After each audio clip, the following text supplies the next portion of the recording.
கேசன் பேசுகிறேன். போர் அடிக்குதுங்க, அதான் கிச்சன் வந்துட்டேன். நியூஸ்லாம் அவ்வளோ ஒன்றும் செட் ஆகலை. அவங்க சீரியல் பார்த்து நான் இருப்பாங்க ஆகலான்ட்டு. இன்றைக்கி நான் டொமேட்டோ ரைஸ் செய்கிறேன்.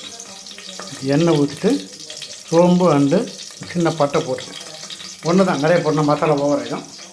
எல்லாமே ரெடியாக கட் பண்ணிட்டேன் பாருங்கள். தக்காளி, ஆனியன், இஞ்சி துருவிட்டேன். பூண்டை நைஸாக கட் பண்ணிக்கணும், ஏன்னா முழுசாக அந்த தூக்கி போட்டுருவாங்க. அதனால் பச்சை மிளகாய், கருவேப்பிலை அண்டு பொட்டேட்டோ. இப்போ ரைஸ் ரெடியாக இருக்குது. இப்போ இதில் ஒன்று ஒன்றா போட்டு இறக்கிட்டு செய்யணும். ஃபைனல் பார்க்கலாமா? சரி பாருங்கள், எல்லாம் 1 by 1 போட்டேன். தக்காளி மட்டும் கடைசியில் போட்டு அந்த ஸ்மெல்லு ஜம்முன்னு வரும். கடைசியில் தக்காளி சேர்க்கணும். முதல்ல போட்டால் தீஞ்சிடும். போட்டு கருவேப்பிலை போட்டு வச்சுட்டு ஃபைனல் பார்க்கலாம். அப்புறம் என்ன?